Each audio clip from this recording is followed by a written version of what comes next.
You are looking at Julian's pronunciation guide, where we look at how to pronounce better some of the most mispronounced words in the world, like this other curious word. But how do you say what you're looking for today?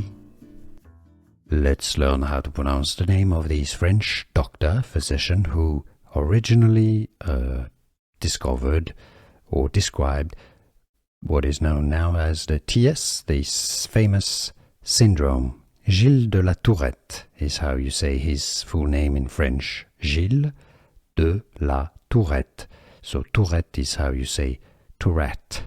In English, it's known as the Tourette's syndrome or Tourette's.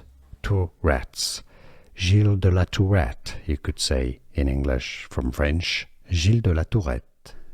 Here are more videos on how to pronounce more confusing words and names too many mispronounced. Like this video if you found it useful. I appreciate your support. I'll see you soon and thanks for watching.